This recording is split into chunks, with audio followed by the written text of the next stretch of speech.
It is a beautiful evening, and I am KP. And I'm Matt. Welcome to the Nightly on Hatch Plus, where you bring the yawn and we'll bring the charm. How are you doing, KP? I'm doing great. How are you, Matt?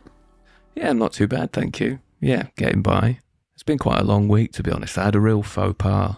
Oh? Which I've been looking forward to telling you about, actually. I think you'll really enjoy it. Okay, go ahead. So, I got invited to a lunch with a producer, which was very exciting. Mm-hmm. And it was at this sort of members club. And he took me to this sushi restaurant. And I was a bit worried anyway, because I thought the stumbling block for me would be using chopsticks in public. Oh, you're not so good at those? I'm not great with them, but I really focused on his hands and was just watching him. And I thought, I've actually got this now. Like I could do it.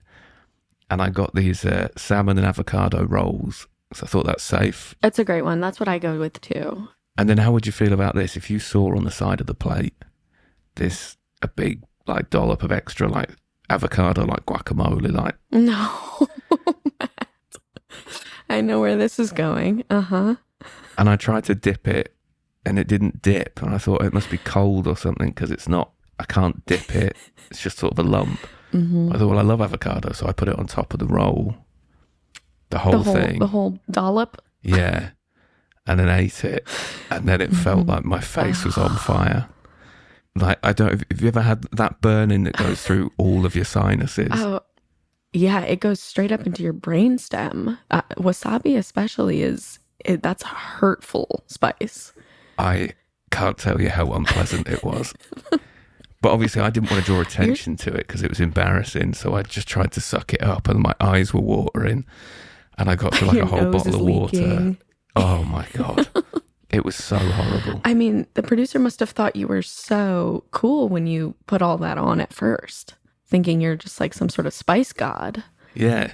Big hard man eating all that wasabi in one go. And then you're just crying, leaking the whole rest of the conversation.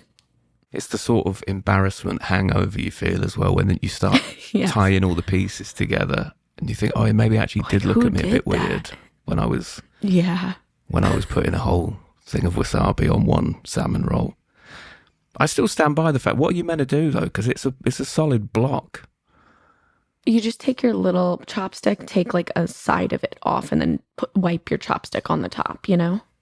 Oh, that makes a lot more sense. But listen, I happen to get sushi a good amount. But if I hadn't, yeah, I probably would have made the same horrible mistake. Yeah, it seems in hindsight quite a embarrassing base level mistake. My brain just sort of went, well, it's the same color as that thing that I like. That's fine. That's like baseline Neanderthal pattern recognition. That's what we're supposed to be doing. Yeah, but I really hoped I'd come further than that. You'll give it a few eons and you'll be right there. Yeah, you wait. You see me in 3 millennia. Then we'll talk.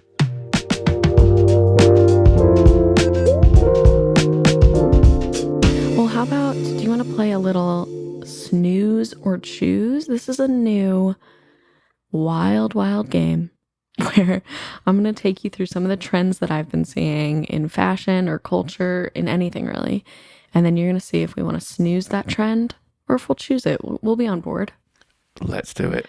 All right. These are just what I've been seeing. I assume that you and I have very different interests online. So these are what comes to the top for me. What is that supposed to mean? I don't think you're on, I had some makeup trends and, musical theater trends, but I can't imagine. Yeah, all right, fair enough. Yeah, okay. I don't think you're on weird corners of the internet. I just don't think you're on my corners. Oh, okay, yeah, just not the same weird corners, maybe. Yes, we're both on our separate ones. Okay, here's what I've been seeing. First trend is Aperol Spritz. I find this is every happy hour I'm going to. I'm seeing a lot of people sipping on their Aperol Spritzes, and I love an Aperol Spritz. But I think it's a classic summer drink. Do you know it?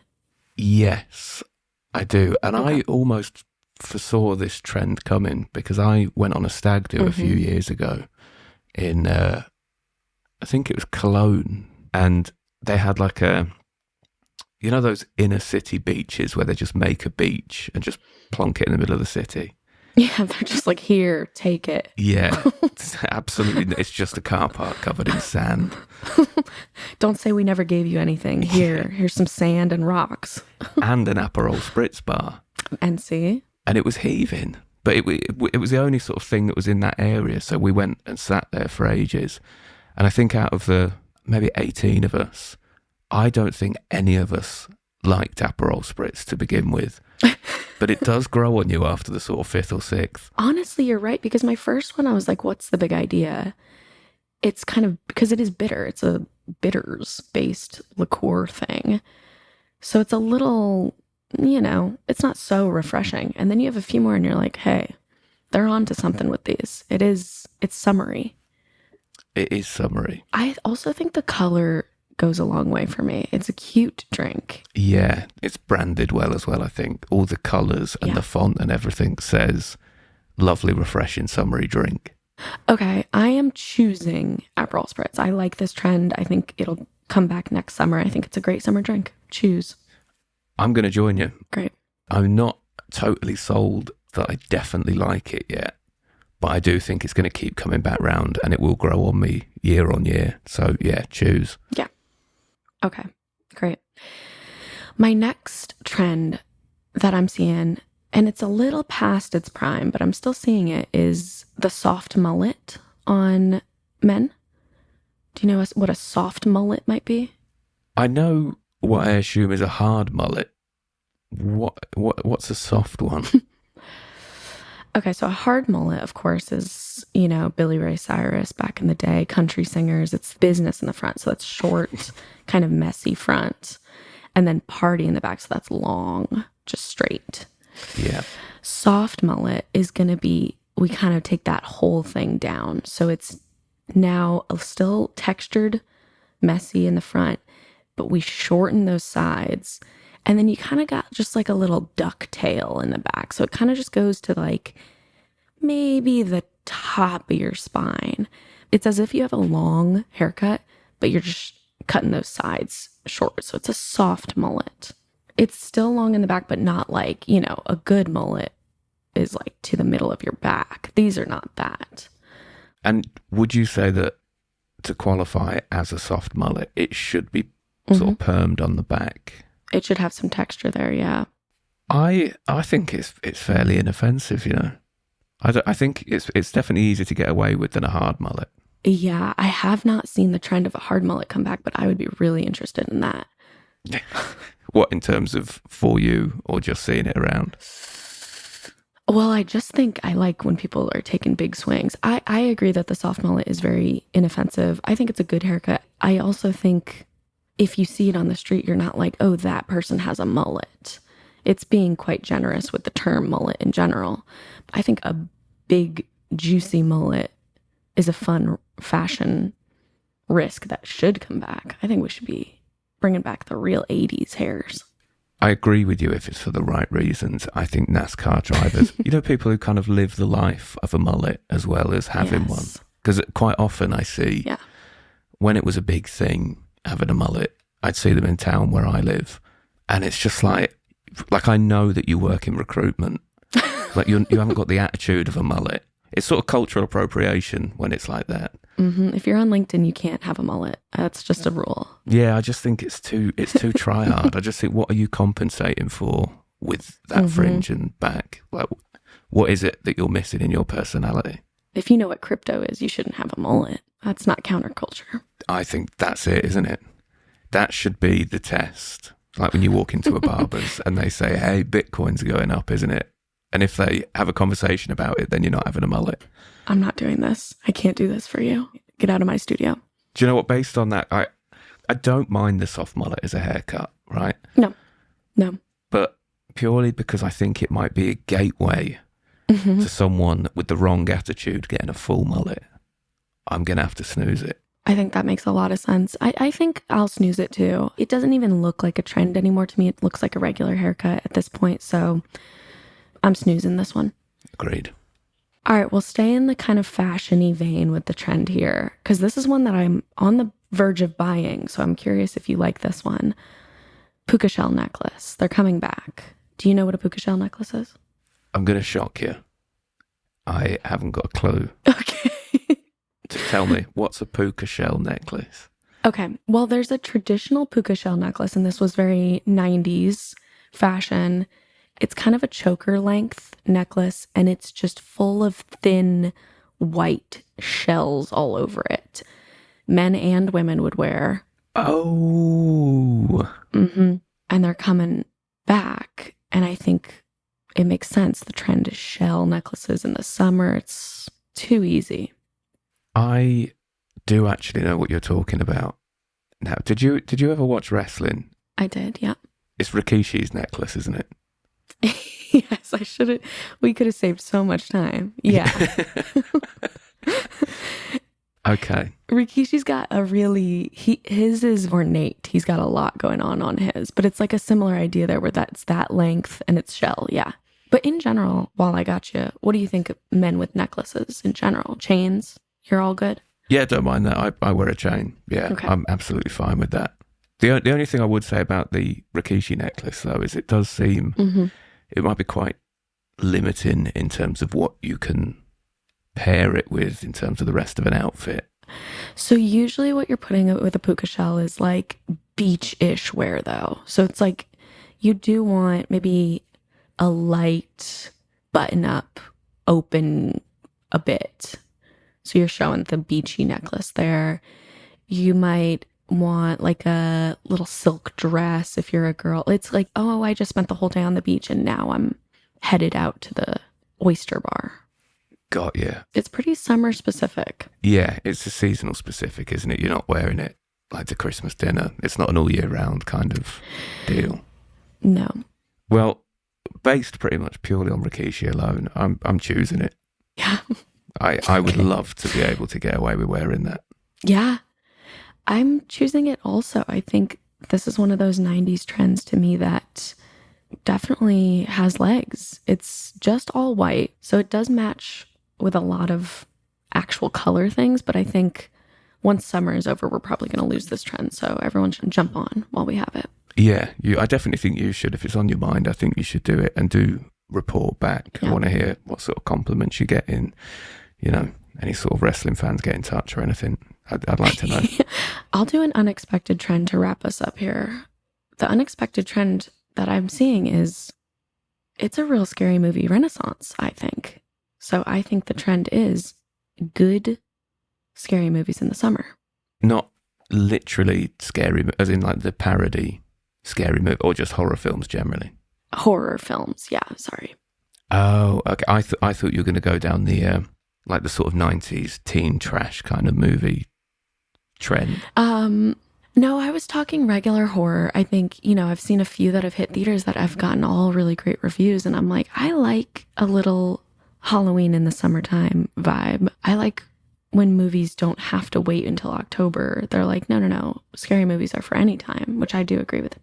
The scary movies coming out that's a real kind of waypoint for me in the year when I start to just be a lot more relaxed and happier about everything because I can wear clothes that I want to wear again and I'm not hot.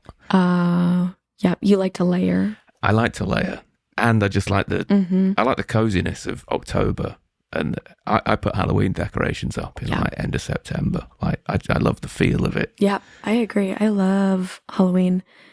The fall feels different. You got the chill in the air. It smells like fire. People are burning fires in their fireplaces again. It just smells good. The fall is just kind of, it should be everybody's favorite season, if you ask me. I totally agree. I think it's by far the best season.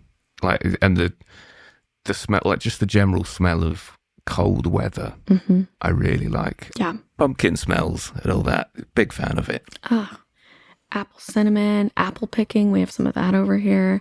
It has been hard because I lived in California the last 8 years and there's no change in seasons. And it is, as much as it's like amazing to have good weather all the time, you're missing the like real delightful feeling of pumpkin-y smells, leaves on the ground crunching. It's hard. I feel like that is a huge loss, not having autumn and winter. I couldn't do that. But is that a thing then? Have they started putting out horror movies in the summer? Is that like a trend? I don't know that last year I noticed it, but this one, there's been at least 3 in theaters that I have seen this summer that I thought were all very good. Because I like a horror movie. I have to kind of see them with friends. I don't want to see them living alone. It's a little hard. Of course. So I got to see them with friends. But I've seen 3 good ones. I think that's just rare for me. So I'm not sure if it's a trend or if we're just having a really good year with it. But I like it. It is strange. I guess maybe that's a tactic to kind of get ahead because it's not as congested, is it? I suppose around Halloween, there's a lot of horror movies coming out. So you can kind of get ahead of it. Yeah, and then perhaps if you can get them in summer, people dress like them when it's actually Halloween because they've had a few months to think on it, you know? That is a very good point. You want to get the good outfits. Yeah. Yeah. I like it as a business model. I don't know how I feel about it as a consumer. I think I need the cold weather and the dark night and, you know, all that sort of stuff that goes with it. You need that coziness. Yeah. It's true. It does feel better with blankets. You got to watch a scary movie with blankets and then no blankets in the summer. Yeah. But I suppose if you you say you went to the cinema to watch it. Yeah. Reclining seats too. So that's always a good thing. Yeah, I do like that. It's gotten so much better in recent years. Absolutely. This one had heated seats too, by the way. Heated reclining seats? That's rare. I didn't even know they were doing that these days. Oh, I didn't. That seems like not a waste of money, but is anyone that cold in a cinema? No, I did it just because, of course, if there's any free feature, I'm going to do it. If I've spent $21 on a ticket, yeah, I'll put the heated seat on. Yeah, sure. If you've got a button, you're going to push it. Yeah. Yeah, exactly. Any button on the seat. I was hoping it was massage, but I guess that would be loud. Just getting pummeled in the seat next to you while you're trying to watch. That wouldn't exactly. It makes sense. I think it'd be a better feature than a heated seat, though. I agree. I didn't need the heat. Okay. Scary movies I'm choosing. Perhaps you're snoozing because it's not fall.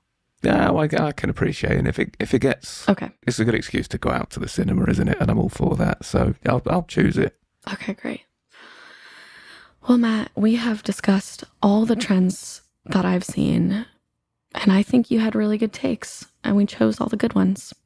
Now that we've done that, I'm feeling pretty sleepy, so I think I'm going to turn in.